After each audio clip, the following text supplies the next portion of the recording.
I'll craft this story following the Margaret Reed framework, drawing from the emotional rhythm and dignified elder protagonist style of your inspiration stories. Let me work on this in 3 parts as requested. The restaurant was called Meridian, and my daughter-in-law had been talking about it for 3 months. She mentioned it at Thanksgiving, and again at Christmas, and again at the small dinner she hosted for her 40th birthday in January, where she served store-bought cheesecake on my mother's wedding china without asking. Meridian was the kind of place where the menu did not list prices and the waiters wore black jackets, and the dining room was lit by candles and glass hurricanes that cost more than most people's monthly grocery budget. Brittany had wanted to go there for years, she said, but Marcus could never quite justify the expense, and so when I offered to treat the 3 of us plus her 2 closest friends for my 72nd birthday, Brittany had squealed at the age of 40, and hugged me tighter than she had hugged me at my son's wedding. I had smiled and said I was happy she was excited. I had not mentioned that I had been going to Meridian for 19 years. I had not mentioned that the manager, a soft-spoken man named David Chen, had sent my late husband Richard flowers at his funeral. I had not mentioned that my name appeared on a brass plaque in the private dining room on the 2nd floor, the one with the view of the harbor, because Richard and I had quietly funded the restaurant's opening in 2006 and had remained silent partners ever since. I had not mentioned that the chef, Antoine, sent me a Christmas card every year with a handwritten note thanking me for believing in him when no one else would. I had not mentioned, in fact, a great many things because Brittany had never asked and Marcus had stopped asking years ago, and the rest of the family had decided sometime around Richard's death that I was the kind of woman who did not have a life worth inquiring about. My name is Eleanor Prescott. I am 72 years old. I live in a modest brick house on a quiet street in a quiet neighborhood, in a city on the East Coast that I will not name because the story I am about to tell is already too easy for some people to recognize. I drive a 10-year-old Buick. I wear cardigans in shades of beige and soft blue. I clip coupons, though I do not need to because clipping coupons is a habit I learned from my mother, and habits, once they take hold of a woman, do not let go simply because her circumstances change. I am told I look like a retired kindergarten teacher. I was not a kindergarten teacher. I was not, in fact, anything my son's wife would ever have guessed, but then again she never guessed because she never bothered, and that was the first thing I should have noticed about her long before the restaurant. Richard and I had built something over the course of our marriage. I will not describe it in full detail because that is not the point of this story, and also because some things a woman keeps for herself even after 47 years with a man. I will say only that when Richard died 11 years ago, he left behind a collection of quiet holdings, a commercial real estate portfolio, a small private equity interest in a regional bank, shares in 3 companies I had helped him research when we were both in our 30s, and he still asked my opinion on things that mattered, which I inherited in full and which I had, over the 11 years since, quietly grown rather than spent. I did not tell my son Marcus about the full extent of what his father had left me.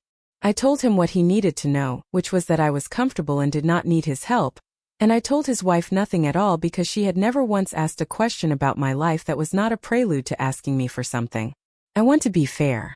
I want to be clear. I did not dislike Brittany when Marcus first brought her home.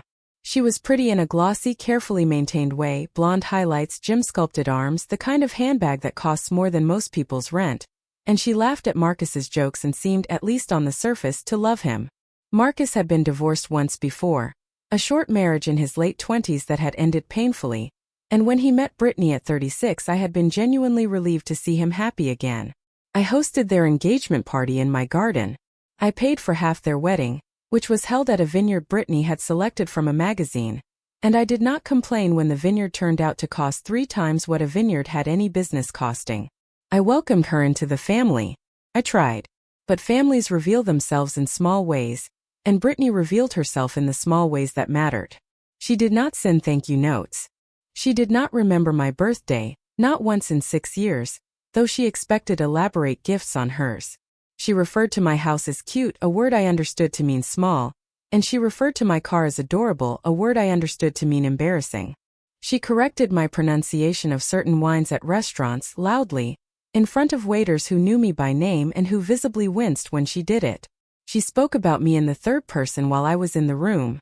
"Mom's probably tired," she would say to Marcus, after I had been sitting quietly for 10 minutes during a dinner conversation she had not included me in. "Mom's getting to that age." Mom probably can't hear us anyway. Mom. Always Mom, never Eleanor, as though by renaming me something smaller she could make me smaller. Marcus noticed, I think, at first. In the early years of his marriage, I would sometimes catch him looking at me with a flicker of something uncertain crossing his face when Brittany said one of her things. But Marcus had always been a man who chose the path of least resistance, and Brittany was nothing if not resistant, and so over time I watched my son decide, piece by piece, that the easier thing was to let her speak for both of them. By the time they had been married 4 years he had stopped noticing. By the time they had been married 5 years, he had started agreeing. By the time they had been married 6 years, which was the year of the restaurant, he was the one who had called ahead to tell me what time to arrive and what to wear, because Brittany did not trust me to dress appropriately for a place as nice as Meridian. If this story is already finding its way under your skin, hit that like button and subscribe to Margaret Reed. And drop a comment telling me where in the world you're watching from. She always said the ones who stay quiet longest know the most. Let's see if that's true. I wore a navy dress. It was a simple dress, well cut, made by a designer whose name Brittany would have recognized if she had bothered to look at the label, which she did not. I wore my mother's pearls and the earrings Richard had given me on our 40th anniversary. I carried the small black clutch I had owned for 20 years. I looked, I think, like exactly what Brittany expected me to look like. An older woman dressed neatly but without flair. The kind of woman a hostess at a fancy restaurant would seat near the kitchen without thinking twice. This was deliberate. I had chosen every piece of what I wore that evening with the same care. I had once chosen pieces for investor meetings. I had learned long ago that the most useful thing a woman can sometimes do is be underestimated, and I had been preparing, without quite admitting it to myself, to be underestimated for a very long time. Marcus picked me up at 6:30.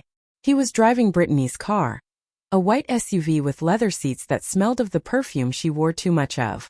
Brittany was in the passenger seat on the phone, laughing at something one of her friends had said. She did not turn around when I got in the back. She did not say hello. She finished her phone call, which lasted another 7 minutes, during which she discussed a woman named Caitlin's recent cosmetic procedure in clinical detail, and then she put her phone down, adjusted her hair in the visor mirror, and said without turning, "Mom, you look nice. Is that dress new?" The dress was 11 years old. I had worn it to Richard's funeral. I said, "Thank you, Brittany. It's not new." She said, "Oh well, it's nice that you still fit into your old things. Most women your age can't." Marcus glanced at me in the rearview mirror. He did not say anything. He never did anymore. The drive to Meridian took 25 minutes. Brittany spent most of it talking about the restaurant, which she had finally secured a reservation at. She said this as though it were a personal accomplishment, the securing of the reservation, and did not seem to register that it was me who had made the reservation in my own name, with a single phone call to David Chen 3 weeks earlier. She told Marcus several times that he needed to let her handle the interaction with the waitstaff, because these kinds of places could be intimidating if you did not know what you were doing, and she did not want any of us, she did not specify which of us, to embarrass ourselves. She told him that her friends Ashley and Megan would be meeting us at the restaurant and that he should not, she repeated this, should not say anything embarrassing about his work, because Ashley and Megan ran in circles where that kind of thing mattered. She did not define what she meant by that kind of thing. She did not need to. Marcus's work, which was in commercial insurance, had always been a source of quiet shame for Brittany, who preferred when people assumed he was a lawyer. I listened from the back seat. I did not speak. I had stopped speaking on car rides several years earlier, after Brittany had told Marcus loudly that Mom's voice was really grating in small spaces, and Marcus had not disagreed. I looked out the window at the city going past. I thought about Richard. Richard would have hated this evening. Richard, who had grown up poor in a mill town in western Pennsylvania, who had made his first million at 34 and had never once mentioned it to anyone outside our immediate circle, who had thought that showing off wealth was the single most vulgar thing a human being could do. Richard would have put his napkin down and walked out of the car before the 3rd mile. Richard was not here. I was here alone, as I had been for 11 years. And I had learned that being alone is only truly difficult when you are surrounded by people who treat you as though you have nothing worth listening to. We arrived at Meridian at 7 o'clock exactly.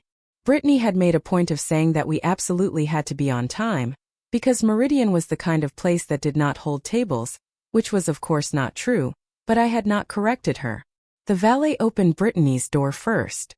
Brittany emerged, tossed her hair, and walked toward the entrance without waiting for any of us.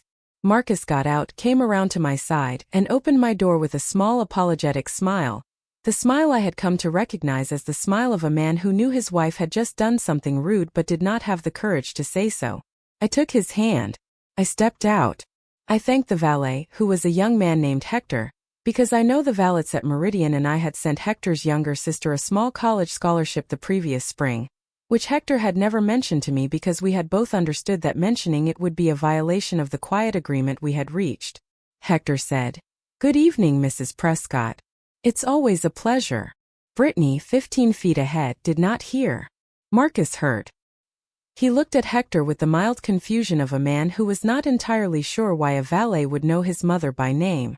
Ashley and Megan were already at the entrance. They were versions of Brittany, blonde, sculpted, glossy, armed with handbags that cost more than anyone needed to spend on handbags, and they greeted Brittany with the small coordinated squeals of women who had been friends since college and had maintained a shared aesthetic ever since. They greeted Marcus politely.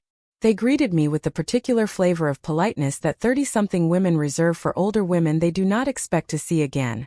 Warm enough not to be rude, brief enough to make clear that I was not the point of the evening. Ashley said, "Oh, you must be Marcus's mom. So nice to finally meet you. She had been in my house twice." Megan said, "Brittany's told us so much about you." Brittany had told them, I knew from Marcus's occasional slips, that I was a widow on a fixed income who lived in a small house and did not get out much. I smiled. I said it was lovely to meet them. Ashley looked at my dress and her eyes did that small flick I had come to recognize, the flick of a woman cataloging another woman's outfit and assigning it a position in an invisible hierarchy. The flick said, "Irrelevant." Ashley smiled a little more warmly after that, the warmth of a woman who had just confirmed that she was not in competition. We were seated on the main floor. I had not told David Chen which table I wanted. I had simply set a table for 5 at 7 o'clock for my birthday, and he had, as always, chosen well for me. The table was in the quieter corner near the window, with a view of the harbor, close enough to the kitchen that the service would be attentive but far enough away that the conversation would not be interrupted. The table was set with fresh white linens, heavy silverware, and a small arrangement of white peonies, which are my favorite flowers and which David knows are my favorite because I once mentioned it to him in passing 17 years ago. Brittany did not notice the peonies. She noticed the view. She said loudly, "Oh my God, this is the best table. I cannot believe they sat us here. I literally cannot believe it." Ashley and Megan agreed that it was an incredible table. Marcus pulled out my chair. I sat. I thanked him. I placed my clutch on the empty chair beside me. The waiter who came to our table was named Thomas. I knew him. He had worked at Meridian for 9 years. His daughter was a senior at a university whose tuition I had quietly helped pay for the past 3 years, through a scholarship fund I had set up in Richard's name, administered through a board that did not publish donor lists. Thomas did not look at me when he approached. He looked at Brittany, who was seated at what she had designated as the head of the table, and he said, "Good evening. My name is Thomas and I'll be taking care of you this evening. Can I start you off with something to drink?" Brittany ordered for the table, without consulting any of us, a bottle of champagne whose name she mispronounced. Thomas did not correct her. Thomas looked very briefly at me, and his eyes held mine for half a second, and then he looked back at Brittany and said, "Excellent choice. I'll bring that right out." The look he had given me was a look of recognition and of something close to amusement, because Thomas had been at Meridian long enough to know the shape of this kind of evening, and he had also been at Meridian long enough to know who was actually paying for it, even if no one else at the table did. The champagne arrived. Brittany made a performance of tasting it, swishing it around in her mouth, pronouncing it acceptable. Thomas poured for all of us. He poured my glass last, which was not a mistake. It was, in fact, the correct order because he had noticed, as he always did, that I would not want to be singled out, and when my glass was full I nodded at him and he nodded back, and Brittany did not notice any of it because she was already on her phone taking a photograph of the champagne for something called Instagram. Ashley was looking at the menu. There were no prices on it. This is not unusual at restaurants of Meridian's caliber, though it is more common at restaurants that cater to a clientele accustomed to not looking at prices, and Meridian was that kind of restaurant. Ashley said, "Oh, no prices. Fancy." She said it in the tone of a woman who had seen menus without prices before, but wanted everyone at the table to know she had seen them before. Megan giggled. Brittany said, "I know, right? I love places like this." She said it as though she came to places like this often. She did not. I knew because Marcus had mentioned it to me once in a moment of frustration, that Brittany and Marcus had been to exactly 2 restaurants of this caliber in the 6 years of their marriage, both for anniversaries, both with Brittany complaining afterward that the portions had been too small. I smiled at my menu and said nothing. This was the moment, I think, when Brittany made the decision that ruined her evening. She leaned across the table toward Ashley and Megan, in the particular angled lean of a woman about to share a confidence, and she said in the kind of stage whisper that is designed to be overheard by exactly the person it is about, "I'm a little worried, honestly. I don't think Mom has any idea what a place like this costs. Marcus and I are going to have to cover her. I mean, it's her birthday, so we can't really say anything, but..." She trailed off meaningfully. She let the unspoken conclusion hang in the air. Ashley's eyes flicked to me. Megan's eyes flicked to me. I was sitting 4 feet away. I could hear every word. Brittany knew I could hear every word. Brittany wanted me to hear every word because Brittany had decided, sometime in the past 6 years, that my embarrassment was one of the small pleasures of her life, and she rarely missed an opportunity to arrange it.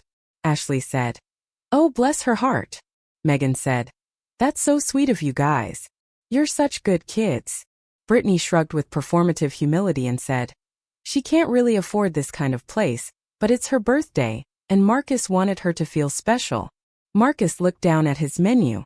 He did not say anything. He did not say that it was actually my birthday and my dinner and my reservation. He did not say that I had told him on the phone the previous week that I was treating all 5 of us, which I had. He did not correct his wife. He did not lift his eyes.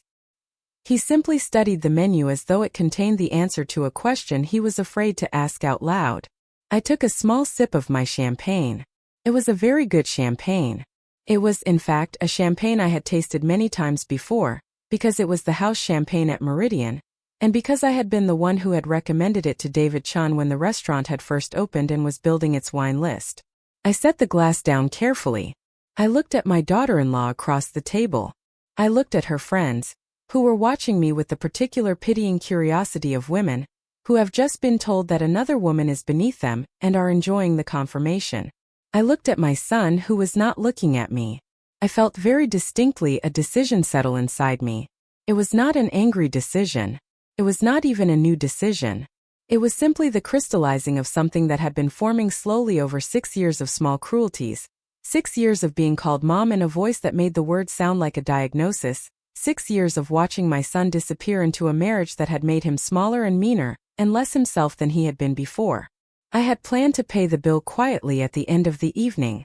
That had been my original plan, and I had mentioned it to David Chen when I made the reservation, and David had confirmed, as he always did, that the bill would be handled discreetly through the house account, as it had been for 19 years.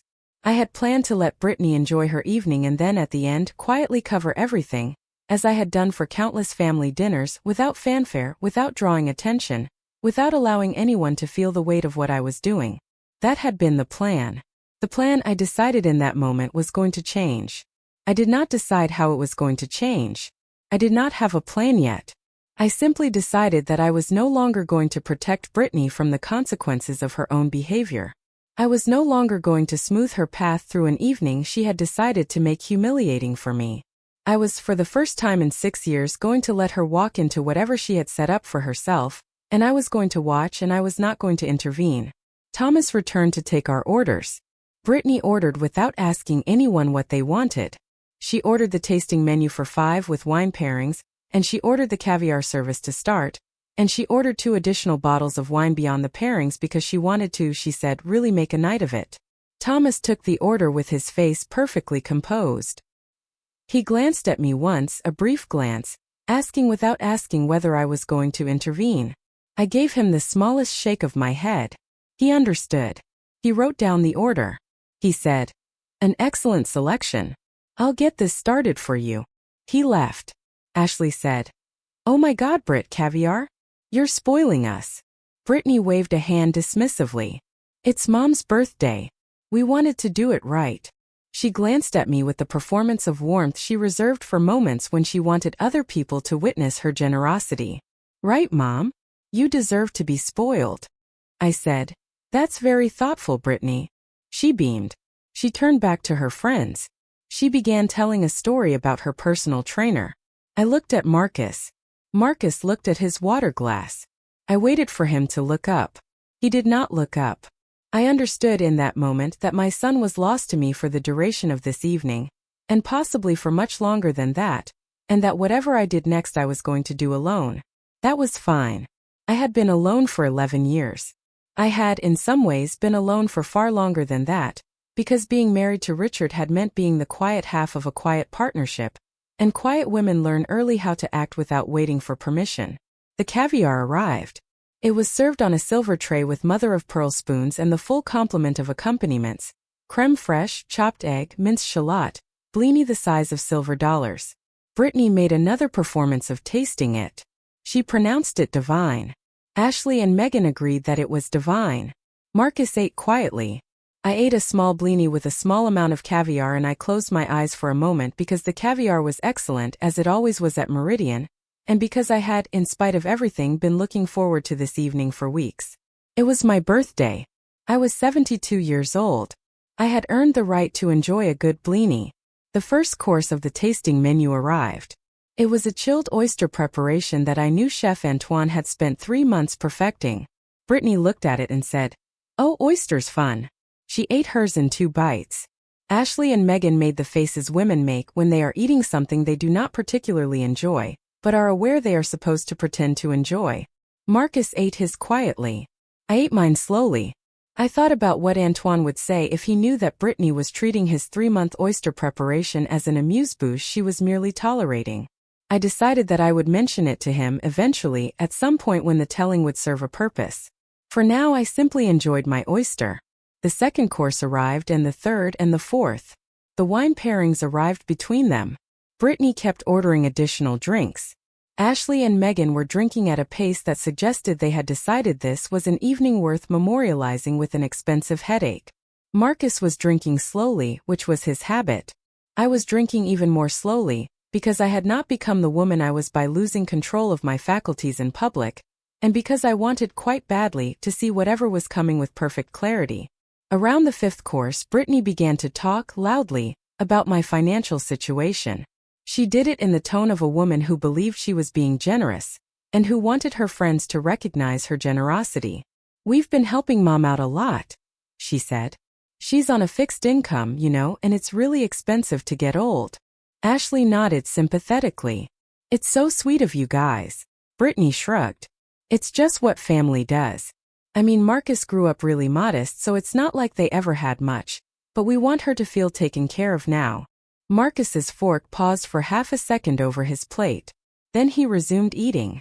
Marcus had grown up in a house I had purchased in cash, in a neighborhood where most of his friends' parents had been doctors and lawyers and executives. Marcus had gone to a private school whose tuition Richard had paid without discussing it. Marcus had attended a university whose tuition I had paid entirely, without loans, because Richard had died 3 months before Marcus's senior year of high school, and I had decided that the least I could do was ensure that Marcus's education continued uninterrupted. Marcus had never worked a job during college. Marcus had received at graduation the down payment on his first condo, a gift from me that I had characterized as modest because I did not want him to feel burdened by it. Marcus had grown up, in other words, in a household of considerable quiet privilege, which I had deliberately underplayed because Richard and I had both believed that children should not be raised believing they were wealthy. Brittany did not know any of this. Brittany knew the version Marcus had told her, which was the version he had absorbed from his father and me, which was the version in which we were comfortable but not showy, and in which he had worked hard for what he had, and in which his mother was a widow on a comfortable but not extravagant pension. This was the version I had always allowed him to believe, and it had served him well through most of his life, and I had not seen the harm in it until I realized, sitting at that table on my 72nd birthday, that the version had metastasized in Brittany's mind into something cruel and ugly and useful to her, and that my son had not corrected her because he, too, had half convinced himself that the soft version was the true one. The sixth course arrived. It was a small preparation of duck confit with a cherry reduction that Antoine had been serving for 12 years and that I had, on one memorable evening 6 years earlier, sat in the kitchen with him and helped him refine by suggesting the addition of a small amount of star anise to the reduction. Brittany ate it and said, "I mean, it's fine. A little rich for me." Ashley said, "Agreed. I feel like duck is overrated." Marcus ate his portion in silence. I ate mine and closed my eyes again because the star anise was still there 6 years later, and because some things a woman has contributed to the world remain, even when no one at the table knows she contributed them. It was during the seventh course that Brittany did the thing that made up my mind about what was going to happen at the end of the evening. She had been drinking steadily for 2 hours. Her voice had grown louder. Her gestures had grown more expansive. And she leaned across the table toward Ashley and Megan with the air of a woman about to tell a particularly juicy piece of gossip, and she said in a voice that was no longer even pretending to be a whisper, "Honestly, I don't even know how she's going to handle the bill here. Like, I love her, but she cannot afford this restaurant. Marcus and I are going to have to figure out how to cover it without making it weird. She probably doesn't even understand how much this is going to cost." She laughed. Ashley laughed. Megan laughed. Marcus did not laugh, but he did not speak either. He stared at his wine glass. I set down my fork. I folded my napkin. I placed it beside my plate. I looked across the table at my daughter-in-law, who was, for the first time in 2 hours, looking directly at me, because she had finally noticed that I had stopped eating. Her face had the bright, drunk, slightly defiant expression of a woman who had just said something she knew was unkind and was daring the room to call her on it. I did not call her on it. I smiled at her. I said, "Brittany, that's very thoughtful of you. But don't worry. I'll manage." She blinked. She had not expected me to respond. She had, I think, been expecting me to pretend I had not heard, as I had pretended not to hear 1,000 other small cruelties over the past 6 years. She recovered quickly. She waved a hand. She said, "Oh, Mom, I didn't mean, we're happy to handle it. It's your birthday." I said, "That's kind. But really, don't worry about it."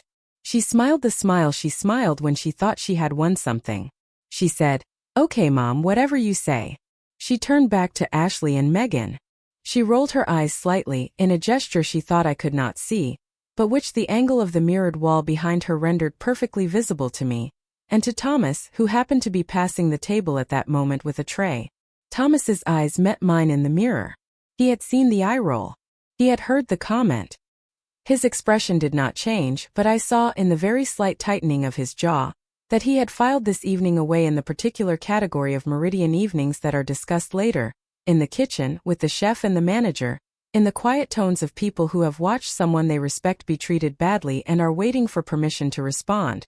I gave Thomas in the mirror the smallest nod. He understood. The 8th course arrived. The 9th. The 10th. The tasting menu at Meridian runs to 12 courses, and Brittany had ordered the full progression, with the full wine pairing, plus the caviar service, plus 2 additional bottles of wine. I had been doing the math in my head throughout the meal, not because I needed to know the number, but because I wanted to understand the scale of what Brittany had set in motion.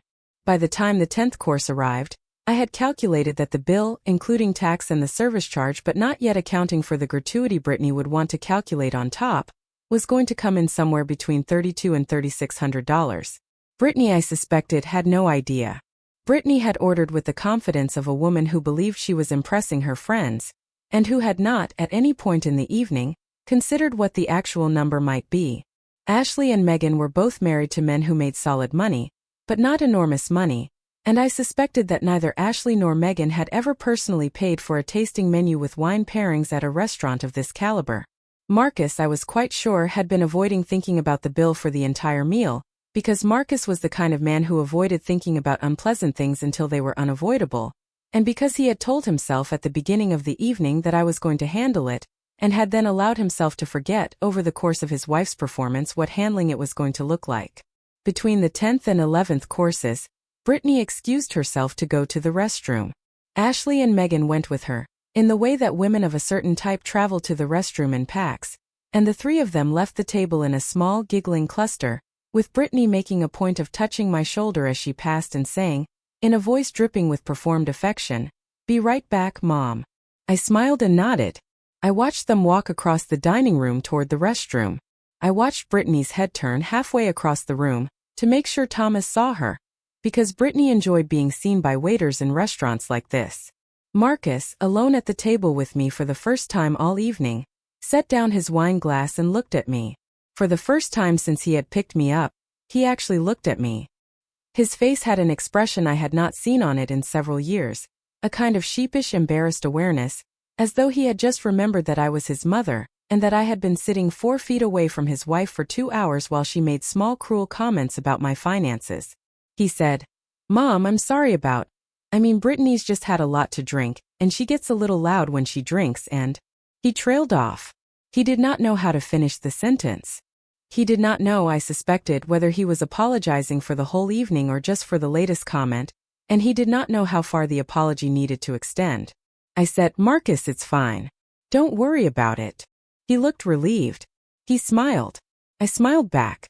I did not tell him what I had decided about the bill. I did not tell him what I had decided about a great many other things. I simply smiled at my son, who was 42 years old and still at his core, the boy I had rocked to sleep in a quiet house while Richard worked late, and I thought about how much I loved him, and how much I had hoped over the years that he would grow into the kind of man who did not need his mother to teach him certain lessons twice. He had not grown into that man yet. He might still. But the teaching, if it was going to happen tonight, and it was going to be administered through his wife because his wife was the one who had, over 6 years, slowly hollowed out the man my son used to be, and because sometimes the only way to help a son you love is to let him watch his wife face a consequence she has spent years earning. Brittany returned from the restroom with a renewed glow, the particular glow of a woman who had just spent 5 minutes in a fancy bathroom reapplying her lipstick and congratulating herself in the mirror. Ashley and Megan followed behind her, still giggling about something. They sat down. Brittany reached across the table and squeezed my hand with performative warmth. "Missed you, Mom." She said it in a voice pitched slightly louder than necessary, designed for the benefit of the tables around us. A woman at the next table, an elegant woman in her 60s whom I recognized as Margaret Weatherby, an old friend of Richard's from the bank board, had been watching our table for some time. I caught Margaret's eye. She gave me a small sympathetic nod. Margaret had known Brittany existed in the abstract because Margaret had attended Marcus's wedding 6 years earlier, but Margaret had not, I suspected, put together the connection between the loud young woman at my table and the daughter-in-law she had politely asked after at our Christmas luncheon the previous year. Margaret was putting it together now. Her expression had the particular stillness of a woman who was already composing in her head the phone call she would make to our mutual friend Diana tomorrow morning. Thomas brought the 11th course. It was a small preparation of Wagyu beef with a black truffle reduction and fingerling potatoes that had been prepared in duck fat. Antoine had been serving it for 4 years. It was, by general consensus among the Meridian staff, the single most expensive course on the tasting menu in terms of ingredient cost, and it was the course that Antoine was proudest of, because he had developed the technique himself after a trip to Japan in 2019. Brittany took one bite. She said, "Ugh, way too rich. I can't." She pushed the plate away.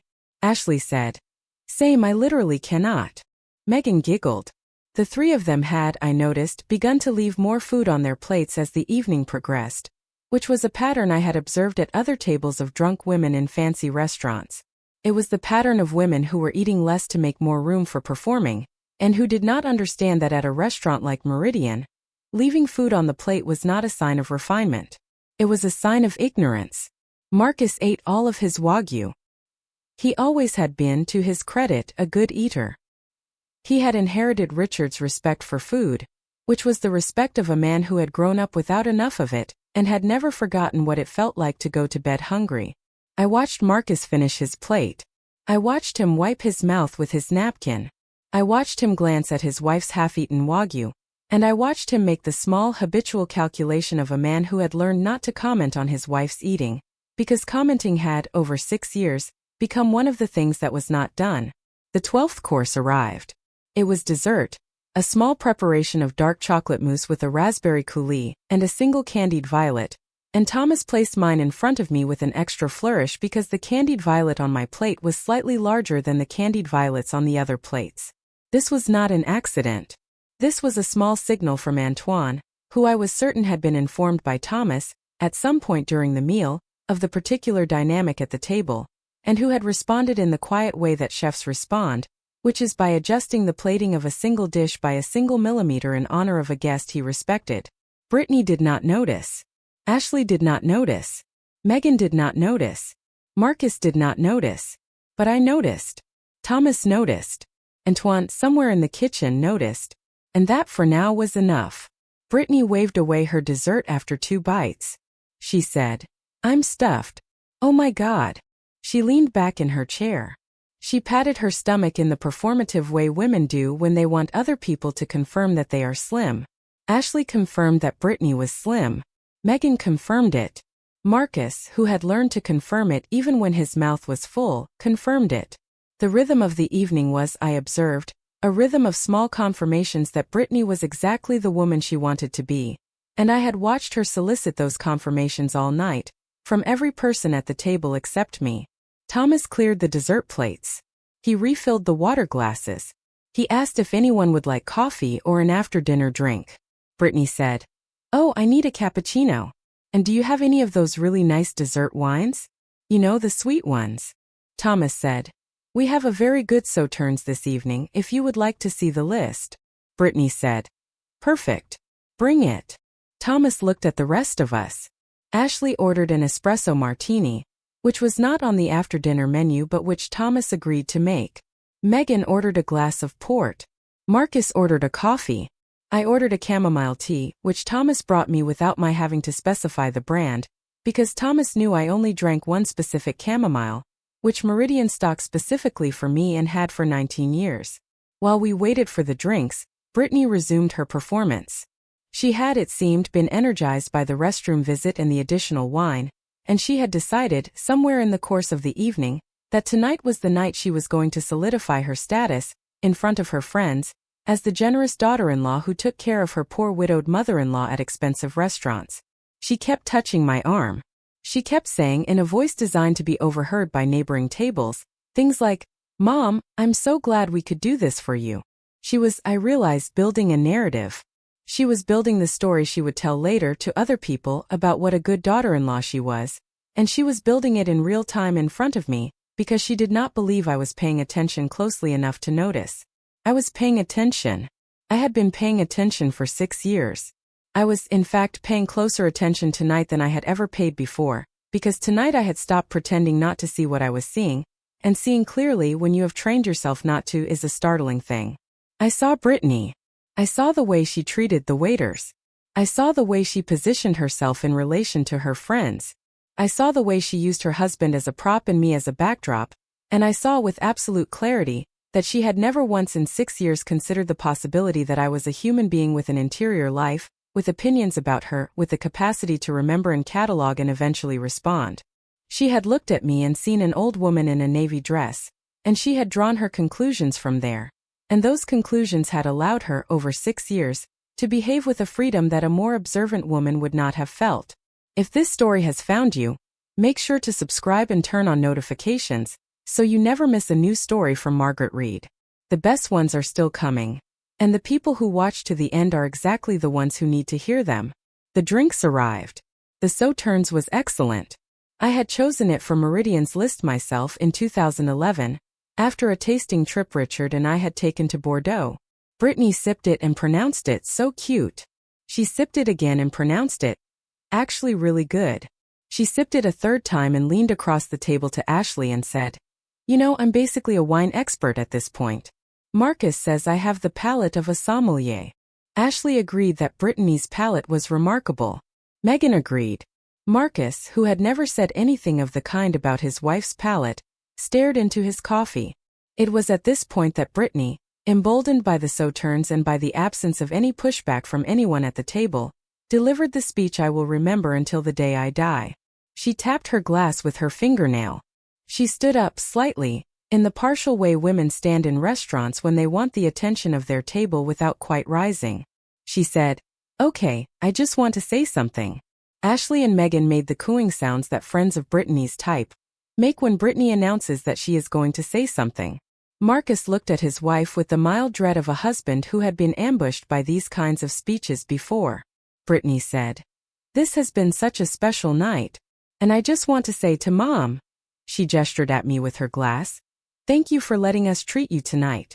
I know this isn't the kind of place you're used to, and I know it's probably a little overwhelming, but Marcus and I wanted to show you that we care about you, and that we're going to take care of you as you get older, and that you don't have to worry about anything because we've got you." She smiled at me. Her eyes were shining. She thought she was being generous. She thought she was being magnanimous. She thought, I realized, that she was being witnessed in her generosity, and that the witnesses, her two friends, my son, the staff, the neighboring tables, were going to remember her, after this evening, as the kind of woman who took her impoverished mother-in-law to Meridian and paid for everything without making it weird. So, she continued, lifting her glass, to Mom, and to family, and to taking care of the people we love. Ashley and Megan raised their glasses. Marcus raised his coffee cup, slowly, reluctantly, without looking at me. Brittany looked at me with the expectant smile of a woman awaiting her gratitude. I raised my chamomile tea. I looked directly at her. I said, "Thank you, Brittany. That's a lovely toast." She beamed. She sat down. She drank deeply from her sauternes. She did not understand that the way I had said it, with a particular emphasis on the word lovely, with the ghost of a smile in the corners of my mouth, had not been gratitude at all.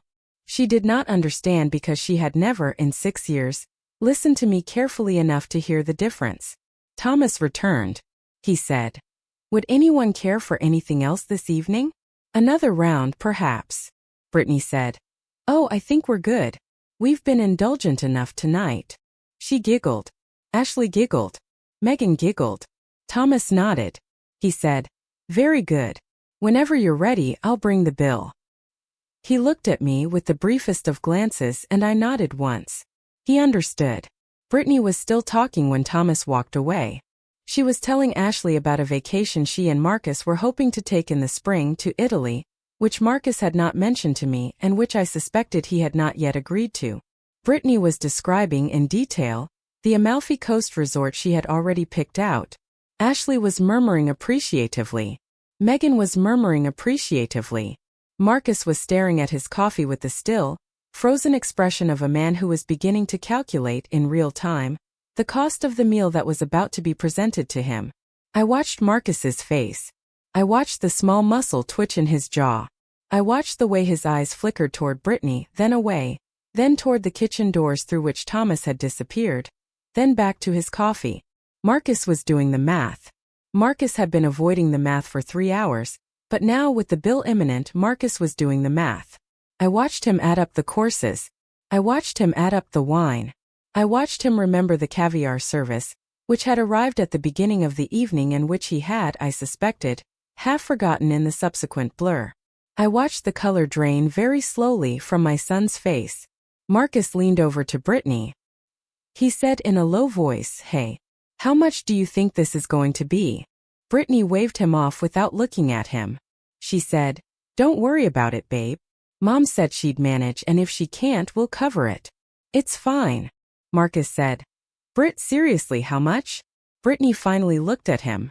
She said, "I don't know. A couple hundred? Maybe 3. Marcus's face did not change, but something behind his eyes did. Marcus knew. Marcus had been to Meridian twice before, both times with me, both times on occasions where the bill had been handled by me without any discussion, and Marcus knew that a couple hundred, maybe 3, was not remotely close to what tonight's bill was going to be. Marcus did the math again. Marcus closed his eyes for a second. Marcus opened them. Brittany did not notice any of this.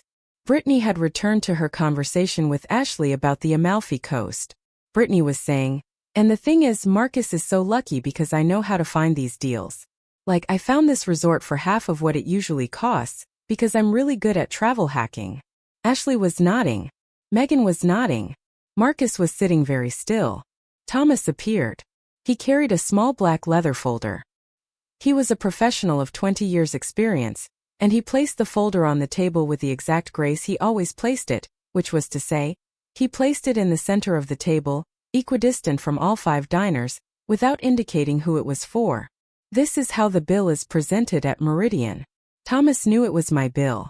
Thomas knew that I had been paying for meals at Meridian for 19 years. But Thomas, who was a professional, did not indicate any of this through his placement.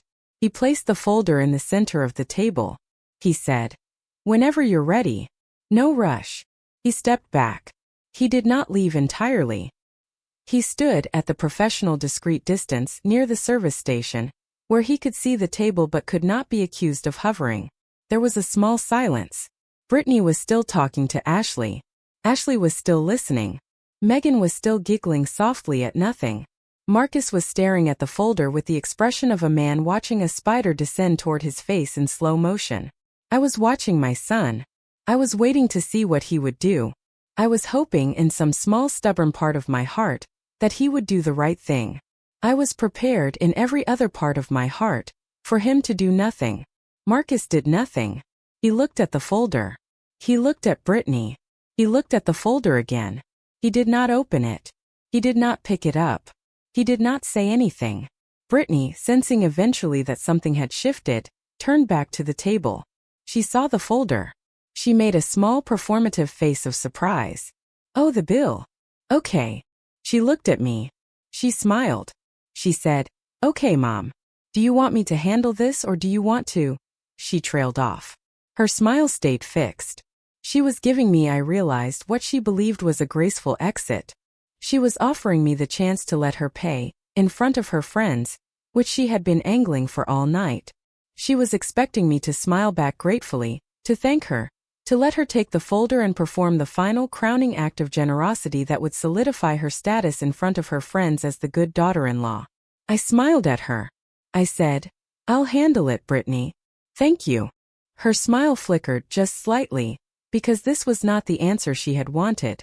She said, "Mom, really we can?" I said, "I insist. Please. It's my birthday." She hesitated. Ashley and Megan were watching. Marcus was watching. Brittany was in a bind of her own construction. She had spent the entire evening signaling to her friends that I could not possibly afford the restaurant, and now I was insisting on paying, and if she argued with me too hard, her friends were going to start wondering what the truth actually was. She smiled the smile she smiled when she had been outmaneuvered and did not yet understand how. She said, "Well, if you insist. But only if you're sure." I said, "I'm sure." I reached across the table. I picked up the folder. I opened it. The bill, as I had estimated, came to $3,417 before gratuity. I glanced at it.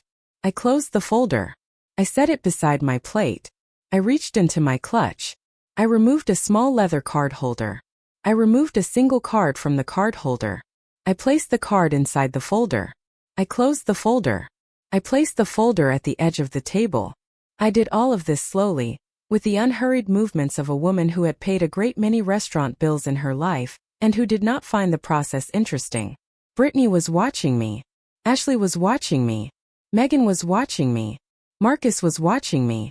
The card I had placed in the folder was a black card. It was the kind of card that, if you knew what it was, you recognized immediately, and if you did not know what it was, you assumed was simply a dark-colored credit card. Brittany did not know what it was. Ashley did not know what it was. Megan did not know what it was.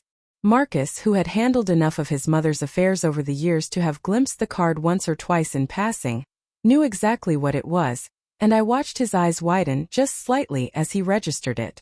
Thomas approached. He picked up the folder. He said, "Thank you, Mrs. Prescott. I'll bring this right back."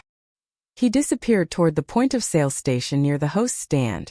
Brittany, sensing that something had happened but not quite understanding what, tried to return to her conversation with Ashley. Ashley, however, had stopped listening to Brittany. Ashley was watching the folder go across the dining room. Ashley had seen the card, and Ashley, unlike Brittany, had an older sister who worked in private wealth management, and Ashley had once at a Christmas party been shown a card like that by her sister's client, and Ashley knew with absolute clarity what kind of card it was. Ashley said very quietly, "Britt." Brittany said, "What?" Ashley said, "Nothing." Ashley's face had gone still. Megan, who had not seen the card clearly and who was drunker than Ashley, continued to giggle at something that had been said 10 minutes ago. Marcus had not spoken. Marcus was staring at the tablecloth. Brittany sensed that the atmosphere at the table had shifted, but she did not understand why, and she responded in the way she always responded to atmospheric shifts she did not understand, which was to double down. She said loudly to me, "So Mom, did you get one of those senior discounts? I know places like this sometimes do them for special birthdays." She giggled. She expected Ashley and Megan to giggle with her. Neither of them did. Ashley was still watching the cards progress across the dining room. Megan had, finally, picked up on the atmospheric shift and had gone quiet. Marcus made a small sound that was not quite a word but was closer to a wince. Thomas returned. He carried the folder. He placed it in front of me. He opened it slightly so that I could see the slip and he said, "Thank you very much, Mrs. Prescott. Would you like to add a gratuity, or shall I apply the house standard?" I said, "The house standard will be fine. Thank you, Thomas." He said, "As always, a pleasure." He paused. He looked at me for a moment.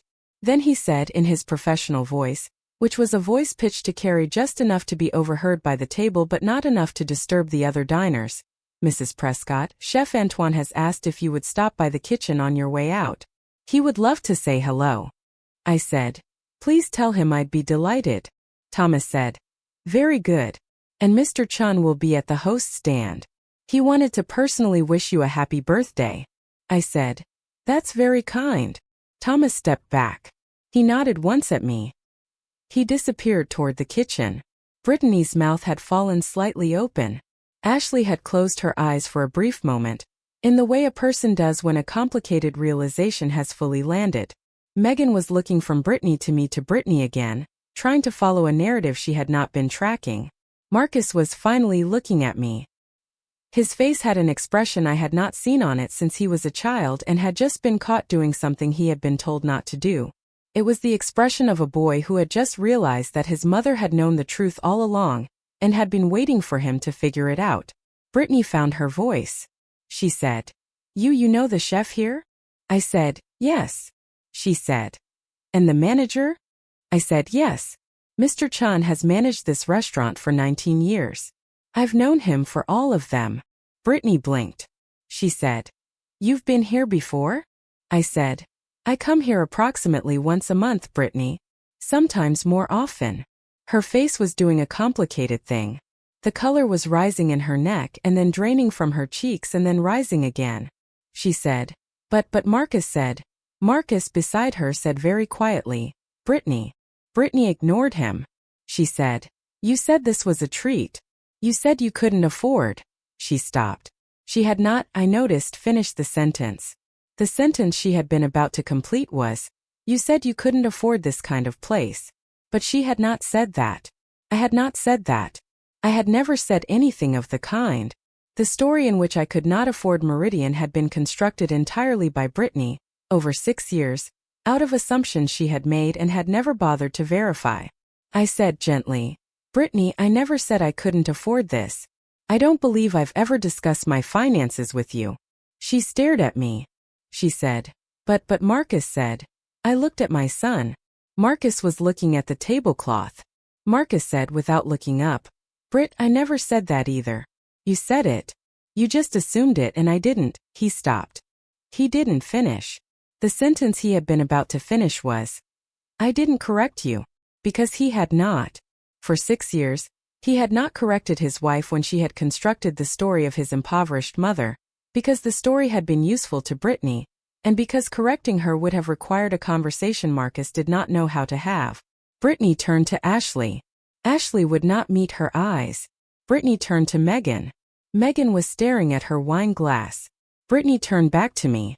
She said, her voice smaller than it had been all night, "So what do you actually?"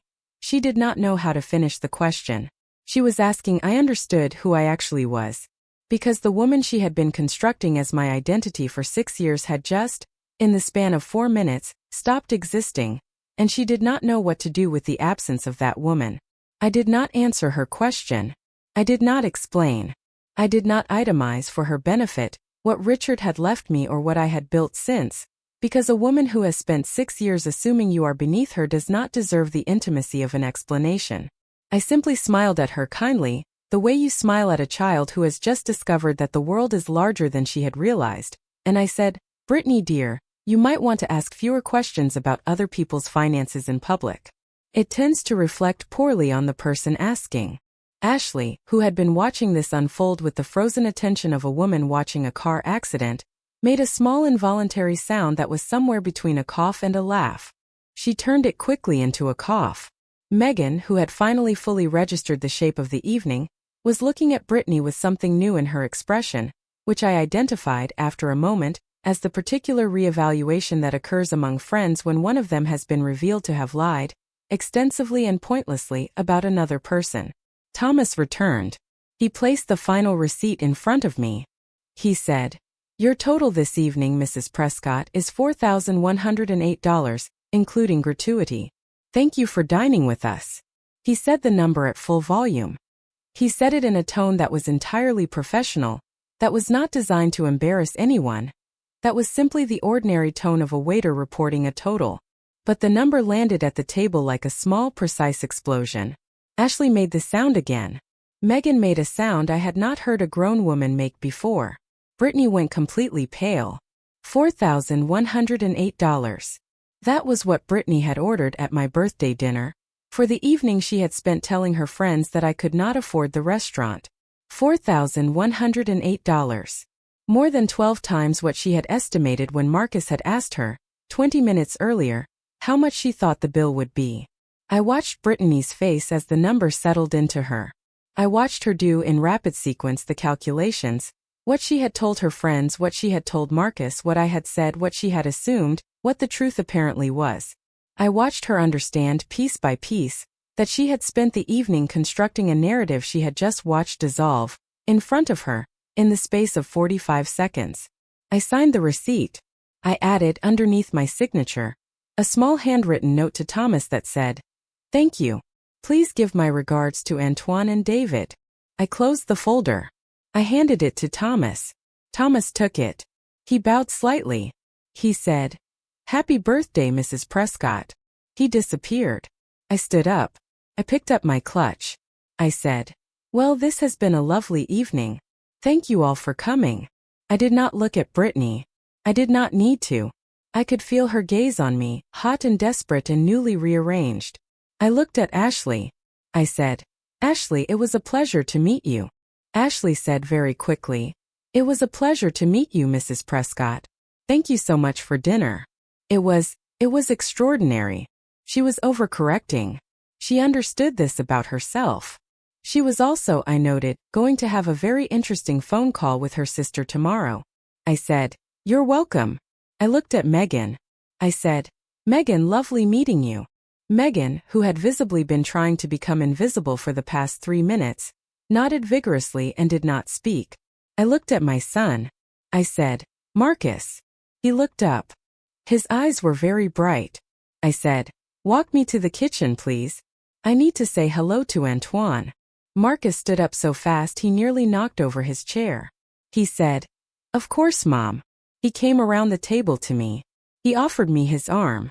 I took it. I did not look at Brittany. Brittany behind me said, Mom, Eleanor, wait. It was the first time I realized in 6 years that she had said my actual name. I turned. I looked at her. Her face was open and raw and frightened in a way I had never seen it before. I said, Yes, Brittany. She did not know what she wanted to say. She opened her mouth. She closed it. She opened it again. She said, I didn't know.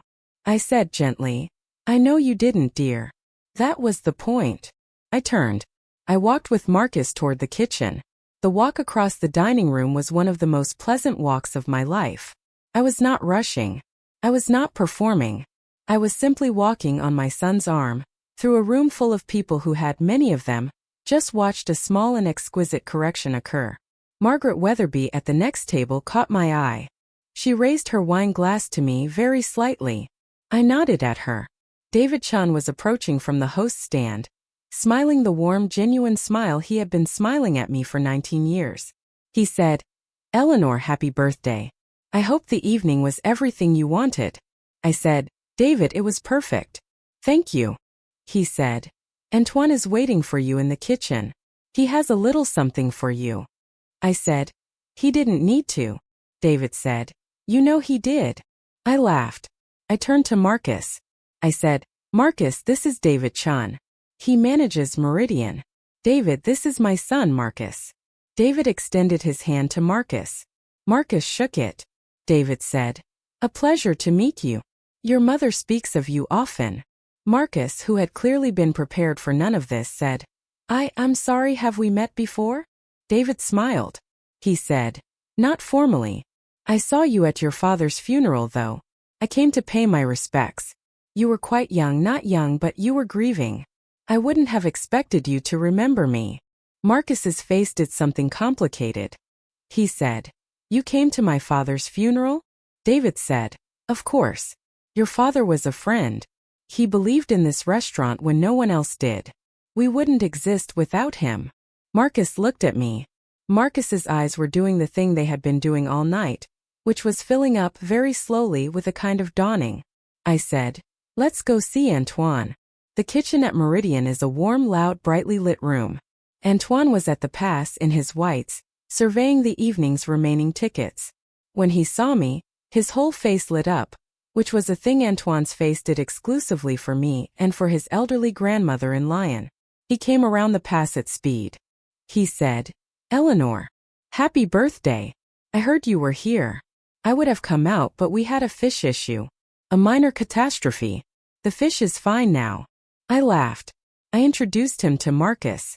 Antoine shook Marcus's hand with enormous enthusiasm. He said, your mother is a great woman. A very great woman. Did she eat all of the duck? The duck was for her. I added the anise especially. Marcus, whose evening had been a long series of small bewildered realizations, said, yes, she ate all of it. Antoine beamed. He said, good boy. He did not specify which of us he was calling a good boy. He disappeared into the walk-in and returned holding a small wrapped box, which he presented to me with great ceremony. He said, for you. Chocolate truffles. My mother's recipe. Happy birthday. I took the box. I kissed his cheek. I said, Antoine, thank you. You shouldn't have. He said, I should have. I always should have. Go home. Eat dessert. You deserve it. I laughed again. We said our goodbyes. Marcus and I left the kitchen. As we walked back through the dining room toward the exit, I could see, from the corner of my eye, that Brittany had not moved from her seat. Ashley and Megan had, I noted, paid their own share of a bill they did not owe, by putting their own cards down on the table in a small silent repudiation, and were gathering their things to leave. Brittany was still sitting. She was looking at her hands. Marcus did not look at her. He walked me directly to the exit, his hand steady on my arm. At the door he helped me into my coat. Hector the valet brought Brittany's car around. Marcus said, Mom. I'm so, I said, Marcus. Not tonight. We'll talk tomorrow. He nodded. His eyes were wet. I squeezed his arm. I said, I love you. Drive safely. Give your wife some water. He laughed a small broken laugh. He said, okay. I got into the car that Hector had called for me, not Brittany's SUV, but the black sedan I had arranged privately with David 3 weeks earlier because I had known, when I made the reservation, that I was going to leave this evening in my own car, regardless of how the evening went. I waved at Marcus through the window. He waved back. The car pulled away. I sat in the back seat. I watched the city go past. I thought about Richard. I thought about what he would have said about the evening if he had been there. And I thought he would have put his napkin down after Brittany's first comment and would have quietly, devastatingly, dismantled her before the second course. Richard had not had my patience. Richard had not had my gift for waiting. But Richard would have been proud, I think, of the way I had chosen to let the evening unfold, because Richard had always understood that the most expensive lesson you can teach someone is the one they teach themselves in public, while the people they want to impress are watching. The sedan pulled up to my house. The driver, whose name was Michael and who had driven me home from Meridian many times before, said, Happy birthday, Mrs. Prescott. I said, Thank you, Michael. Drive safely. I went inside. I took off my coat. I put Antoine's truffles on the kitchen counter. I made myself a cup of tea. I sat in my kitchen in my modest brick house at my old wooden table, and I drank my tea, and I thought about what was going to happen next. Because what had happened at the restaurant was, in the end, only the beginning. Brittany had been humiliated. That was useful, but it was not enough. My son had been confronted with the shape of his own avoidance. That was more useful, but still not enough. The real work, the work I had been postponing for 6 years, was about to begin. I was going to have to sit my son down in the coming days, and I was going to have to tell him, with the gentleness and the firmness his father would have used, that his marriage was making him into a man neither of us recognized. I was going to have to tell him that he had choices to make. I was going to have to tell him that I loved him, and that I was proud of him, and that I would support him through whatever came next, but that I was not going to continue to watch him disappear. I was not going to continue to subsidize, with my silence, the slow erasure of the boy I had raised. And I was going to have to make some decisions privately about the trust. Not out of revenge. Revenge was not what Richard and I had ever been about. But about clarity. About the difference between loving people and enabling them. About the difference between being generous and being used. I had been used for 6 years, as a silent witness to my son's diminishment. I was not going to be used anymore. Whatever I chose to give going forward was going to be given consciously, with conditions, with transparency, and with the understanding that generosity without boundaries is just a more expensive form of self-abandonment. I finished my tea. I washed the cup. I placed the truffles in a small dish on the counter for the morning. I went upstairs. I took off the navy dress, which had served me well. I hung it in the closet. I put on my nightgown. I sat on the edge of my bed in the quiet, in the dark, and I said out loud to the empty room, "Happy birthday, Eleanor." I said it the way Richard used to say it, every year, with affection, with amusement, with the small private smile of a man who had known exactly what he had married. I felt for the first time in a long time genuinely pleased with myself. 72 years old. Widowed for 11 of them. Underestimated for most of them. Still standing. My phone buzzed on the nightstand. It was a text message from Marcus. It said simply, "Mom, I'm sorry. I'll call you tomorrow. I love you." I read it twice. I set the phone down. I did not reply. I would reply tomorrow. Tonight was mine. I turned out the light. I lay down. I did not sleep immediately. I lay in the dark in the house Richard and I had bought in 1978 with money we had saved ourselves, in the bedroom where Richard had read the newspaper every Sunday morning for 38 years, in the quiet I had gradually grown to love over 11 years of living in it alone, and I thought about the phone call I was going to have with Marcus tomorrow, and the phone call I was going to have with my attorney on Monday, and the set of decisions I was going to make, carefully and deliberately, over the coming weeks.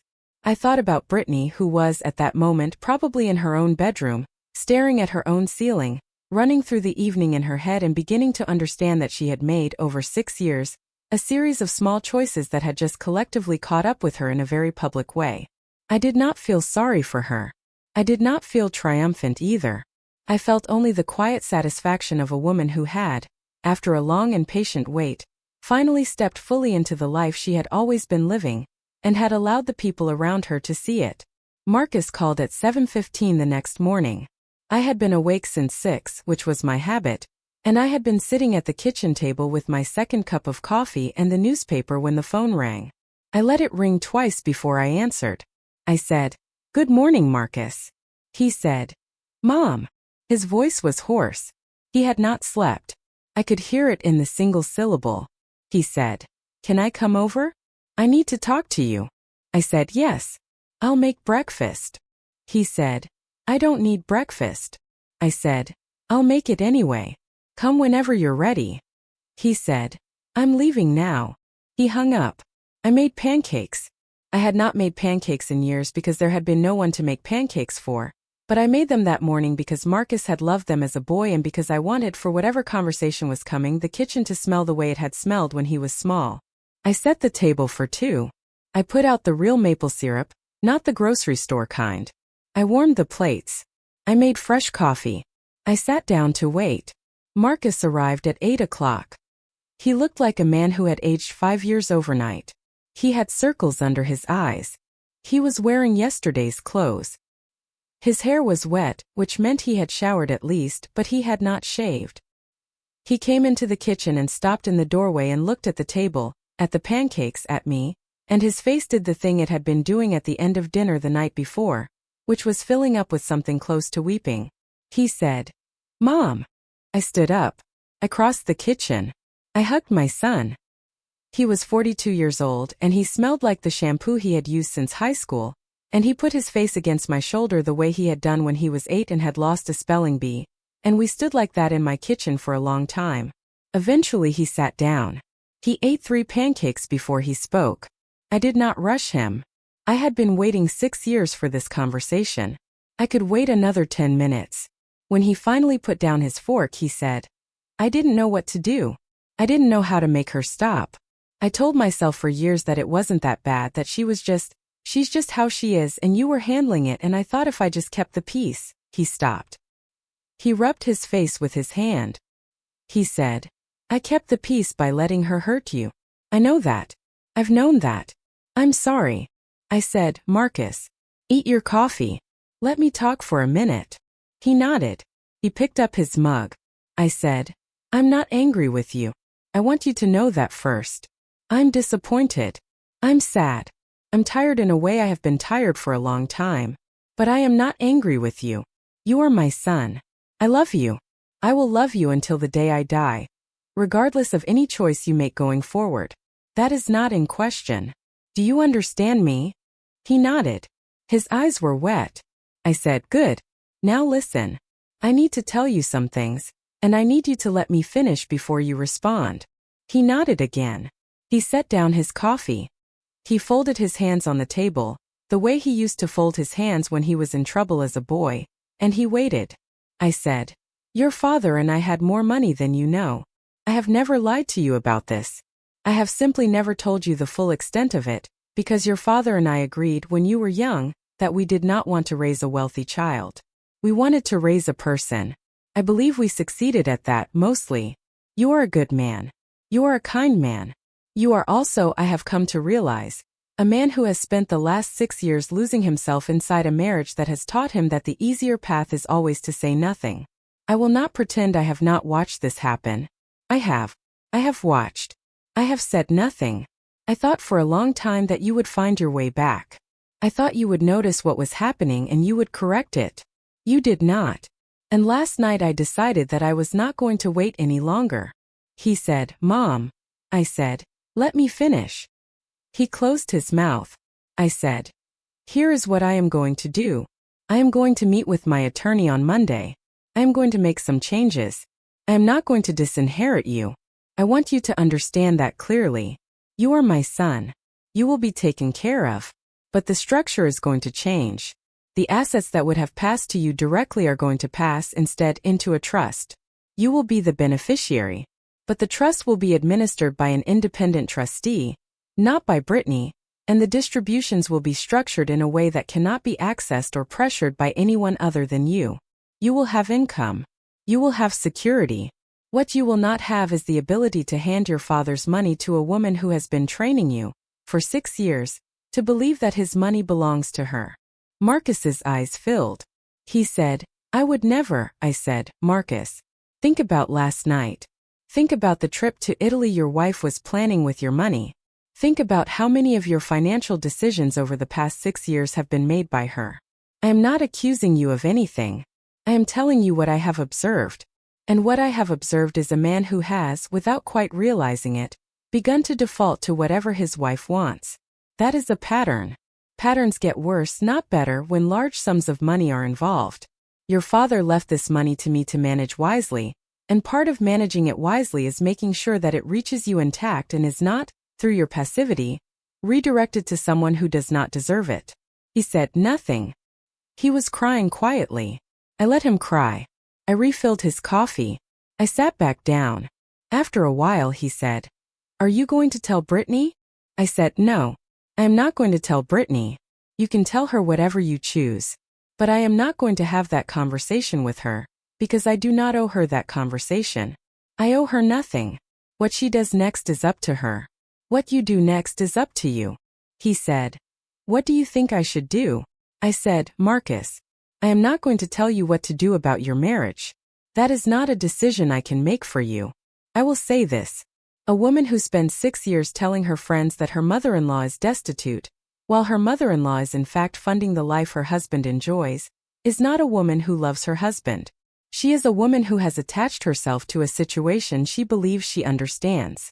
If the situation changes, if she learns, for instance, that the money she has been counting on is no longer accessible in the way she imagined, she will make her true feelings quite clear quite quickly. You will not have to decide anything. She will decide for you. Your job is simply to watch and to listen and to pay attention to what she actually does, not to what she says. He nodded slowly. He said, and if she changes?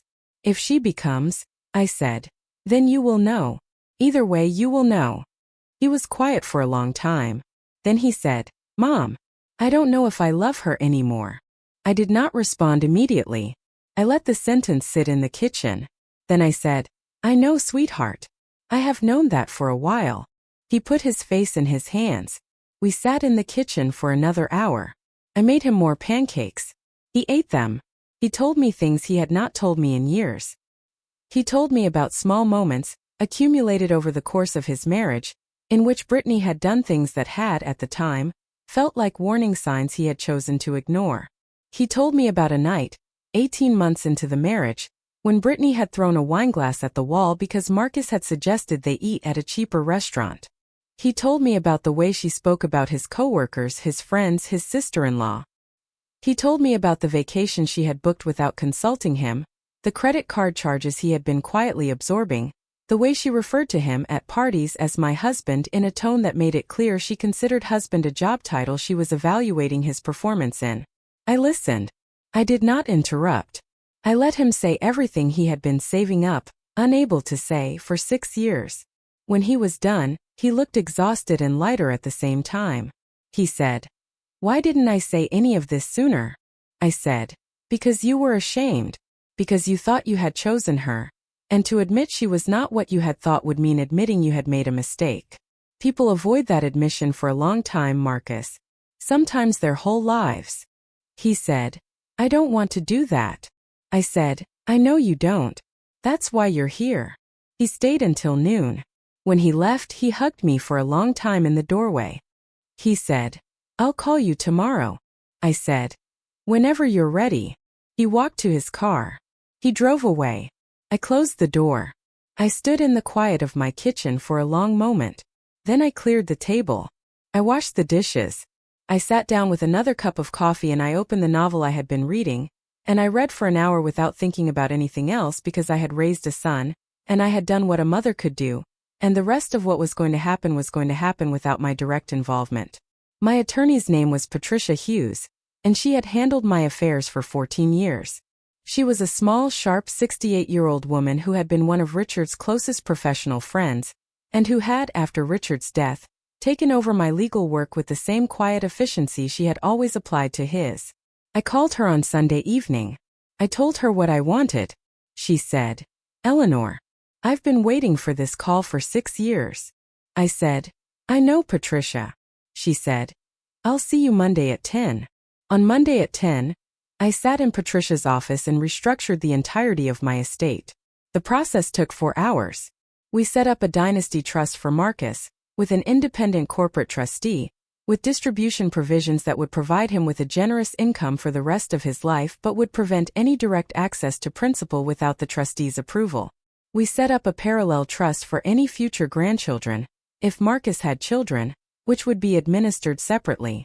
We set up a substantial charitable foundation, which would fund 3 causes Richard and I had cared about: a scholarship program for first-generation college students, a research grant at the university hospital where Richard had received his cancer treatment, and a small ongoing fund for the restaurant, because Meridian was a place that had mattered to us, and because I wanted David and Antoine to know that it would continue to matter after I was gone. Patricia noted each provision carefully. She asked the sharp, specific questions she always asked. By 2 o'clock we were done. The documents would be drafted by the end of the week. I would return to sign them on Friday. I drove home. I stopped on the way at a small bookstore I had loved for 30 years. I bought 3 novels I had been meaning to read. I drove home. I made myself a simple dinner. I ate it at the kitchen table. The phone did not ring. Marcus called on Wednesday. He said, "Mom, I asked Brittany to move out for a while." I said, "How is she?" He said, "Angry. Very angry. She's threatening a lot of things. She wants to know what you said to me. She thinks you've turned me against her." I said, "What did you tell her?" He said, "I told her the truth. I told her that I had been watching myself disappear for 6 years, and that I had decided I was done. I told her I needed time to think. She didn't take it well." I said, "I imagine not." He said, She said some things about you. Some pretty ugly things." I said, "I don't need to know what they are." He said, "I know. But I wanted you to know that I didn't agree with her. I didn't let her say them. I told her to stop." I said, "Good." He was quiet for a moment. Then he said, "She's going to want to talk to you. She's going to try to come see you." I said, "I won't see her, Marcus. I'm sorry. I'm not going to be part of that conversation. If she wants to speak to me eventually through counsel, I will listen. But I am not going to sit in my kitchen and let her perform a reconciliation at me. That is not something I am going to do." He said, "I understand. I'll tell her." I said, "Thank you." He did not file for divorce immediately. He took his time. He moved into a rental apartment across town and saw a therapist, whose name Patricia had given him on my recommendation. He took himself, for the first time in his adult life, out of the orbit of the woman who had been shaping him, and he spent several months simply remembering who he had been before her. I saw him regularly. We had dinner on Sunday evenings at my house. I made simple meals. We talked about small things. He began gradually to look like my son again. Brittany did try to see me. She came to my house twice in the month after Marcus asked her to move out. The first time she rang the doorbell for almost 10 minutes. I did not answer. I watched her through the curtain in the upstairs bedroom, stand on my porch with a bouquet of grocery store flowers, and a face rehearsed into an expression of tearful remorse. Eventually she gave up. She left the flowers on the doorstep. I left them there for 2 days. A neighbor's dog eventually got to them. The second time she came with her mother. Her mother was a woman I had met once at the wedding, and who had struck me even then as a softer version of her daughter, pleasant enough on the surface, but with the same underlying assumption that the world was arranged for her convenience. They rang the doorbell together. I did not answer. Brittany called out to me through the door. She said, "Eleanor, please. I just want to talk. I was wrong. I know I was wrong. Please just let me apologize." I sat in my living room. I drank my tea. I read my book. Eventually they left. I did not hear from Brittany directly after that. The next time I saw her name, it was on the divorce filing, which Marcus's attorney sent me a copy of 6 months later as a courtesy. The divorce was not, in the end, particularly complicated. There had been a prenuptial agreement, which Richard had insisted upon before the wedding and which Marcus had, at the time, resented having to request. The prenup had limited Brittany's claim on Marcus's assets significantly. Her attorney had attempted, briefly, to argue that the marriage had transformed the nature of certain assets, but Patricia, who had drafted the prenup originally, had anticipated that argument and had built the document in a way that rendered it unwinnable. Brittany walked away with her car, her personal belongings, the contents of a joint checking account that had never contained very much, and a one-time settlement payment that was, by her standards, disappointing. She moved back in with her mother. Ashley and Megan, I understood through Marcus, had quietly stopped returning her calls. Marcus took a year to recover. It was not an easy year. There were moments when he called me late at night and cried. There were moments when he questioned every decision he had made. There were moments when he missed her, or missed the shape of his life, or missed the person he had been before he had realized what he had been inside of. But he did the work. He went to therapy. He reconnected with 2 old friends from college whom Brittany had, over the years, driven away. He started running again. He lost the soft weight he had put on during the marriage.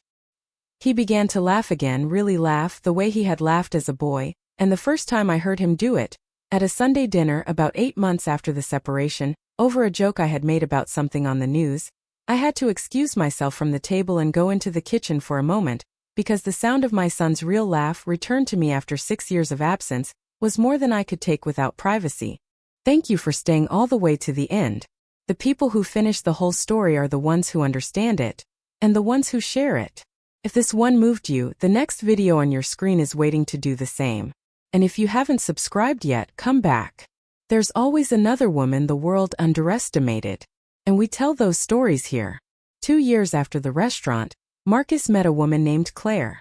Claire was a pediatric nurse. She was 38. She had been divorced once herself, from a man who had left her for someone younger, and she had spent the years since rebuilding her life quietly and carefully, the way you rebuild a life when you have learned that life does not owe you anything. She had a kind face. She had a small dry laugh. She drove a 10-year-old Honda and lived in a modest apartment above a bakery, and when Marcus brought her to meet me for the first time, she arrived carrying a loaf of bread from the bakery below her apartment and a jar of homemade jam, which she presented to me with a small apologetic smile and the words, "I know it's not much, but I made it myself." I took her hand. I said, "Claire, this is perfect. Come in." We had dinner together, the three of us, that first Sunday. Claire was quiet at first, in the way of a woman who had been told by someone that her boyfriend's mother was important and had therefore arrived prepared to be on her best behavior. I watched her through the evening begin to relax. She told me about her patients, small stories about the children she cared for, told with the particular tenderness of a woman who had chosen her profession out of love. She asked me about my life, not in the questioning way of a woman collecting information, but in the curious way of a woman who genuinely wanted to know. She asked me what I had done before I retired. I told her I had worked quietly, alongside Richard in his business. She asked me what that had been like. I said, "It was a partnership. We built something together." She said, "That must have been wonderful." I said, "It was." Marcus watched us talk. Marcus had, I noticed, a particular expression on his face throughout the evening. It was the expression of a man watching two people he loved meet each other for the first time, and it was an expression I had not seen on my son's face in a very long time. When Claire went to the restroom toward the end of the evening, Marcus leaned across the table. He said, "Mom, what do you think?" I said, "I like her." He said, "Really?" I said, "Marcus, I like her very much." He said, "I'm thinking about asking her to marry me." I said, "I think that's a wonderful idea." He said, "I haven't told her about the trust, about any of it." I said, "You don't have to. That's not what she cares about. She cares about you." He was quiet. Then he said, "How do you know?" I said, "Because I watched her eat her dinner." A woman who eats the meal you serve her, and who thanks the person who cooked it, and who asks real questions about the person who raised you, and who brings bread she baked herself, that woman is not performing, Marcus. She is simply who she is. You can see it in her. He said, "You can tell all that from dinner?" I said, "Sweetheart, I've been paying attention to people for 74 years. I can tell all that from dinner." He smiled. Claire came back. We finished our coffee. They left together hand in hand, and I stood at the window and watched them walk to his car. And I thought about Richard, and I thought he would have liked her very much. They married the following summer. The wedding was small. 40 people, in a garden that belonged to a friend of Claire's. Claire wore her mother's wedding dress, which had been altered to fit her. Marcus wore the suit Richard had worn at his own wedding, which I had kept in a garment bag in the back of my closet for 30 years, waiting. Claire asked me to walk her down the aisle, because her own mother had died when she was young, and because she said quietly when she asked me that she wanted to walk into her marriage on the arm of the person who had loved Marcus longest. I cried when she asked. I cried again when I walked her. I cried a third time during the vows. Marcus cried too. Claire was the only one of us who did not cry, because Claire, as I had come to learn, was the kind of woman who saved her crying for things that actually warranted it, and who understood that a good marriage was not a thing that warranted crying but a thing that warranted ordinary, grateful attention delivered every day. Claire and Marcus had a daughter 2 years later. They named her Eleanor. They did not ask me first. They surprised me with the name at the hospital, when I arrived to meet my granddaughter, and I sat in the hospital chair and held this small pink being who shared my name, and I could not speak for several minutes. Claire, propped up in the hospital bed, watched me hold her daughter and said very softly, "We wanted her to know whose granddaughter she was." I said, "Claire." I could not say anything else. Claire said, "I know." We did not need to say more. Eleanor, little Eleanor, was 4 when Brittany tried to contact Marcus again. It was not a dramatic attempt. It was a letter sent to his office in which she wrote that she had been in therapy for several years, that she had done a great deal of work on herself, that she was sorry for everything, that she wished him and his family well, and that she hoped at some point to be able to apologize to me in person. Marcus showed me the letter. He said, "What do you want me to do with this?" I read it twice. I said, "Do you believe her?" He said, "I don't know. It reads like the kind of letter someone writes after her therapist tells her she needs to write it." I said, "That's what I thought too." He said, "I don't want to respond." I said, "Then don't." He said, "What about you?" I said, "Marcus, I don't need an apology from Brittany. I have not needed one for 6 years.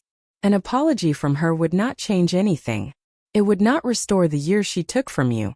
It would not give me back the birthday she tried to ruin. It would simply allow her to feel better about herself, and I am under no obligation to provide that service." He said, "So I should just not reply?" I said, "You should not reply. If she writes again, you should not reply. If she shows up somewhere, you should walk away. You owe her nothing. You never did." He nodded. He put the letter in a drawer. I do not know if she ever wrote again. If she did, he never mentioned it. I took this to mean that he had understood what I had said to him, and had applied it and had moved on. I am 78 years old now. Little Eleanor is 6. She calls me Nana. She has Marcus's eyes and Claire's patience and a stubbornness that her mother insists she inherited from me, though I maintain she inherited it from Richard. She comes to my house on Saturday mornings whenever Marcus and Claire need an hour to themselves, and she sits on the floor of my living room with the wooden toys I have kept for 50 years, the same toys Marcus played with which I had saved, unable to throw away, for reasons I could not articulate at the time and which I now understand. She is teaching me the names of her imaginary friends. There are 7 of them. I cannot keep them straight. She corrects me patiently every time I get one wrong. She tells me I am doing my best. She is 6 years old. She is already more generous than her uncle's first wife ever was. Marcus and Claire come to my house for Sunday dinners. We eat at the kitchen table, which I have not replaced because the table is older than Marcus and I see no reason to replace a table that still works. Claire makes most of the food now, because she enjoys cooking and because she has, over the years, become the steward of the family's domestic rhythms in the quiet way good women do. I make the dessert. I have gotten better at baking in my old age. Eleanor helps me. She stirs things slowly with great seriousness, and she reports to her parents at dinner on which parts of the meal she helped with. Meridian is still open. David Chen retired 3 years ago, and his daughter took over the management. Antoine still runs the kitchen, though he is talking about retiring soon. I have dinner there every few weeks, usually with Claire or with Margaret Weatherby or with Patricia, who has also become, over the years, a close friend. The foundation I established continues to fund the restaurant on the occasions when the restaurant needs funding, which is not often, because Meridian has been well managed for 25 years and does not generally need rescue. But the fund is there, in case. Small Eleanor has been to Meridian twice on her birthdays, and Antoine has made her a special small plate of pasta with butter and parmesan, which is her preferred food, and has presented it to her with the same ceremony he used to present the tasting menu to adults. She is always polite. She always thanks him. She always cleans her plate. She is, in every way that matters, being raised correctly. I do not know what became of Brittany. I do not ask. Marcus does not mention her. I assume she is somewhere, living some version of a life, perhaps having learned something, perhaps not. It is not my concern. The lesson she was meant to learn, whether she learned it or not, was delivered, and the delivery itself was the only thing I had control over. Whether she absorbed it is between her and whatever she believes in. I have thought sometimes about the question of whether I did the right thing that night at Meridian, whether I should have intervened earlier, whether I should have said something at some dinner, at some family gathering, in some private moment, in the years before the restaurant, that might have corrected the trajectory without requiring the public unraveling that eventually occurred. I have thought about this and I have concluded that the answer is no. I did what a woman of my generation was taught to do, which was to wait and to observe, and to give people the chance to reveal themselves. Brittany revealed herself fully at the restaurant. Marcus revealed himself too, not as someone cruel but as someone asleep, which is its own kind of problem. The restaurant was the only place the revelation could have occurred, because the restaurant was the only place where all the elements were present at once. The audience, the setup, the stakes, and the bill. The bill, in the end, was the thing that made it clean. Because the bill was not a metaphor. The bill was a real number, printed on a real piece of paper, handed to me by a real waiter, at the end of a real evening during which my daughter-in-law had told her friends that I could not afford to be there. The bill had a number on it. I had paid the number. The paying was undeniable. The paying did not require explanation. The paying was the explanation. And the paying was the thing that none of Brittany's subsequent reconstructions of the evening could undo, because the receipt existed, and the card existed, and the relationships with the staff existed, and the reality that she had spent 6 years being wrong about me existed, and no amount of therapy or apology letters or dramatic gestures could alter the basic arithmetic of what had happened at that table. This is the thing I would like younger women to understand, if any are listening. The most powerful thing an older woman can do is be underestimated for long enough that the underestimation becomes load-bearing. When someone has built their comfort on an assumption about you, the moment the assumption collapses, their comfort collapses with it, and you do not have to lift a finger. You simply have to allow the truth to arrive. The truth always arrives eventually. The only question is whether you are still present when it does, and whether you have arranged your affairs such that the arrival costs you nothing. I arranged my affairs. I paid the bill.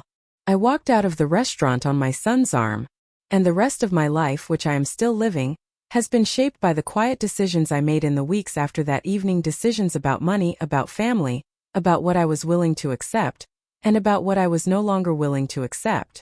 I am an old woman now. I am an old woman with a son who loves me, and a daughter-in-law who brings me jam, and a granddaughter who calls me Nana, and a kitchen that smells most mornings like coffee and bread, and the faint ghost of a husband who has been gone for 15 years but who, I am convinced, would be pleased with how his family turned out. Richard used to say that the truest measure of a life is not what you build, but what survives you. I think about that often. I think about the foundation and the scholarships and the restaurant, and the trust that will pass to small Eleanor someday, long after I am gone, administered by trustees who will never meet her but who will know her name. I think about the pancakes I made Marcus the morning after the restaurant, which he still talks about occasionally, as the meal that marked the end of one part of his life and the beginning of another. I think about the navy dress which I have kept, and which I will wear one more time, to a place I have already designated when the time comes. And I think about that moment at the table when Brittany said, in a voice just a little too loud, that I could not afford the restaurant. I think about it with a strange, small fondness, because that moment was the moment the story became mine. That moment was the moment I stopped being the quiet old woman at the end of the table, and became the woman holding the check. That moment was the moment I stopped letting my silence be used as a weapon against my own son, and began using it instead as the tool it had always been meant to be. Silence in the hands of the right woman is not absence. Silence is architecture. Silence is the structure that allows the right words, when they finally arrive, to land with the full weight of everything that was not said before them. I said very little at that dinner. I said, "Thank you, Brittany. That's a lovely toast." I said, "I'll handle it." I said, "You might want to ask fewer questions about other people's finances in public." Those were the sentences. 3 sentences across a 4-hour dinner. And those 3 sentences, combined with one signature on a restaurant receipt, ended a marriage that should have ended 3 years earlier, returned my son to me, set in motion the series of decisions that produced my granddaughter, and established permanently the quiet truth that had been quietly true all along. The truth is that I was never the woman Brittany thought I was. The truth is that no one ever is. The truth is that every woman of a certain age, sitting quietly at the end of a dinner table, listening without speaking while younger people arrange their assumptions about her, is carrying inside her a life that those younger people have not bothered to ask about. Some of those women have nothing. Some of them have everything. Most of them are somewhere in between. But all of them, all of us, have something. A history. a set of relationships, a set of memories, a set of decisions we have made about what we will and will not tolerate, and the assumption that we are diminished simply because we are older and quieter and less interested in performing is the single most dangerous assumption a younger person can make. It is dangerous because it is almost always wrong. It is dangerous because when it finally corrects itself, the correction is rarely gentle. Brittany was not the first person to underestimate me. She was not even the most damaging. But she was the one who did it in front of my son, in a room full of witnesses, at a restaurant where the staff had known me for 19 years, and so she became the illustration. She became, through no real effort on my part, the cautionary tale I am now telling you. I bear her no ill will. I hope she has learned something. I suspect she has not, but I hope it nonetheless because hoping costs nothing and because Richard always said that hoping for the growth of people who have wronged you is the last and cheapest grace you can extend. It is evening now as I write the last of this. The light is going soft in the kitchen. Claire is downstairs in the front room with Eleanor, reading to her.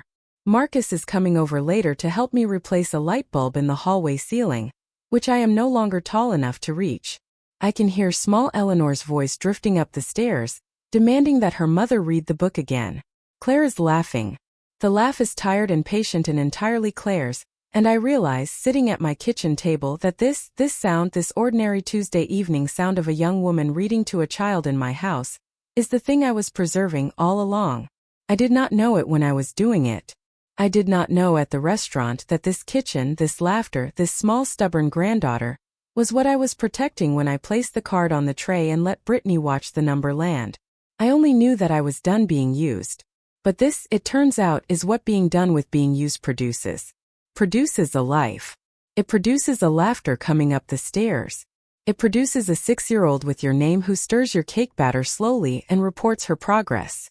It produces a son who looks like himself again, and a daughter-in-law who brings you bread, and a Sunday evening table with 4 chairs at it, 3 of them occupied by people you love, and 1 of them still set, out of habit, for the husband who would have wanted to be here and who is, in whatever way he can be, present anyway.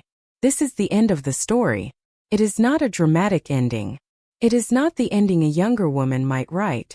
It is simply the ending that actually occurred, which is that a quiet woman at a dinner table paid a bill, and the paying of the bill rearranged the shape of her family, and the family that emerged on the other side of the rearrangement is the family that now fills her house on Sundays. That is the whole of it. That is all there is. I am going to go downstairs now. I am going to sit on the couch with my granddaughter and my daughter-in-law. I am going to let Eleanor climb into my lap and demand that Claire read the book one more time. I am going to smell Claire's hair, which smells like the bakery beneath her old apartment, which she no longer lives in but which she still patronizes weekly out of loyalty. I am going to wait for Marcus to arrive with the ladder and the light bulb. I am going to make him tea. I am going to watch him laugh at something his daughter says. I am going to remember, as I remember every day, that the best revenge is not revenge. The best revenge is the life you build after the revenge is no longer necessary. The best revenge is the people still sitting at your table, long after the people who tried to empty it have gone. Thank you for staying all the way to the end. The people who finish the whole story are the ones who understand it, and the ones who share it. If this one moved you, the next video on your screen is waiting to do the same. And if you haven't subscribed yet, come back. There's always another woman the world underestimated. And we tell those stories here.